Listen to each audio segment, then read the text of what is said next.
Hello, my name is Sarah Edwards, and I am one of the Adult Services Librarians at the Mount Pleasant Regional Library. While we're all at home, we're probably doing more cooking than we're used to. I know I certainly am. And so today I'm going to start with one of my favorite homemade soups, a broccoli cheddar soup. And we're going to go through a nice recipe I found in Cooking Light magazine. It's one of my favorites. Unfortunately, it's not one of our digital collections. I looked at RB Digital today, and unfortunately, that's not among their lists. But there are tons of great food magazines for you to look at while you're at home if you can't get to the library for new cookbooks. So we're going to start off with our broccoli, obviously. The recipe calls for about 1 3/4 cups of another cup of chopped up broccoli.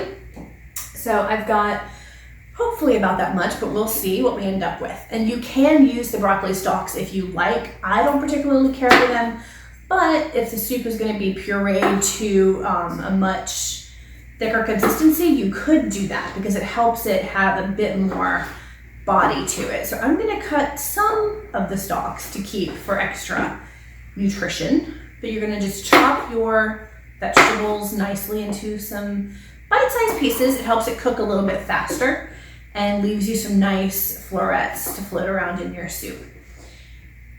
So like I just mentioned, while I'm cutting, we do have a lot of cookbooks available on our digital collections. You've got some on Hoopla, some on Libby, some on Overdrive. There's a lot to look for and new adventures in the kitchen while you're at home. I looked at a bunch of them myself, and before we closed, I did take home probably 5 or 6 different cookbooks, and I've made a lot of really great things. I have some recommendations if you're interested. I love the Half-Baked Harvest cookbooks. They're really good comfort food, rustic, but easy to do. A lot of really fun recipes out of her book. My new favorite though is called Modern Comfort Cooking. It's by a food blogger who has a really great website and social media presence. Her name is Lauren Greer, and it is Climbing Greer Mountain if you want to look for her online recipes. She's got some great stuff. I made some wonderful cardamom muffins last night. Everyone loved them. Everyone meaning me and my mom, but you know, more people can try them when this is over, and I'll make them again because I will certainly do that. One thing I love about working at the library is the access to all the brand new shiny cookbooks that are coming down the pike. I have gotten to check out some really great stuff. There are certain TV shows I love, like the Great British Baking Show, and we have a lot of the cookbooks from former contestants as well as the official baking show cookbooks. So when we reopen, come take a look.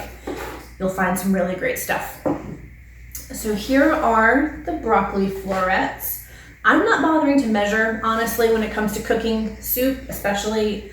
I really just like to eyeball it and see, you know, what I like and how it turns out. And you can always adjust, you know, add some more liquid or add some more vegetables, let it cook down some more. The recipe also calls for some chopped onions. I made a huge recipe the other night that called for a lot, so I had some spare, already chopped, to spare you watching that.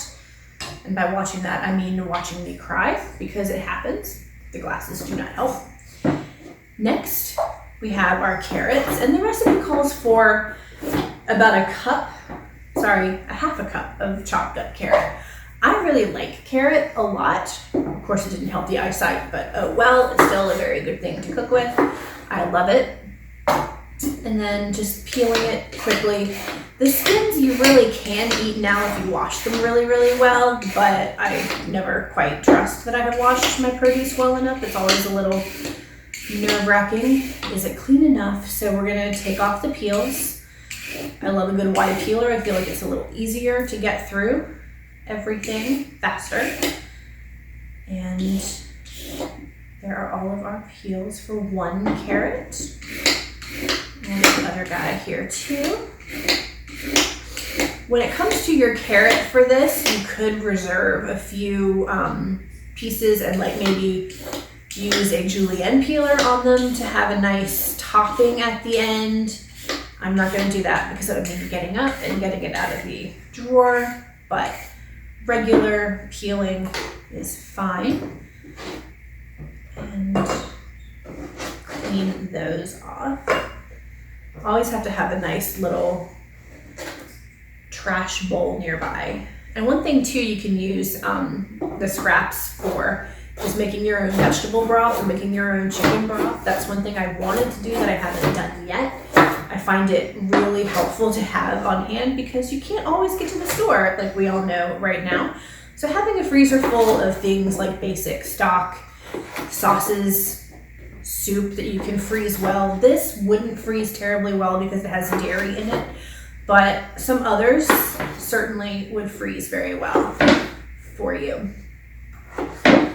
And I am being very careful with my knife, not chopping off any fingers today. The knife I'm using is just a basic Santoku knife. It has those fun little divots on the side to help you get through the vegetable easier, and it will kind of glide through. I'm being a bit more appropriate with my knife now than I was before. It's hard when people are watching you, you get a little bit self-conscious and you remember how you're supposed to do things properly. I am giving these a half through once I've cut them just to help them cook down faster. There are different ways you can cook your soup. I have become a humongous fan of the Instant Pot. I have one. Everyone who knows me knows I'm basically a new evangelist for it. It's wonderful. But since not everyone has one, I'm not going to do the recipe for the Instant Pot today. But if you would like to see Instant Pot videos or have Instant Pot programs once we reopen, let us know because I would love to do that if anybody would actually want to come and learn or get more proficient with their Instant Pot. So we have in our bowl our onions, our broccoli, and our carrots. Next thing, the recipe calls for some salt, pepper, and garlic. So I have these wonderful little cubes. They're the pre-made cubed frozen garlic. I buy these at Trader Joe's. A lot of other grocery stores have them too. It's so great because you don't have to worry about cleaning out your little garlic peeler when you're done or mincing it with your fingers and getting all sticky. It's one little packet. It's got like 20, I think, maybe garlic cloves in it. Super convenient. Keep it in the freezer, pop out what you want. Normally I do a lot more garlic than our recipe calls for because we like it, but I'm gonna abide by the rules today and only put in 2.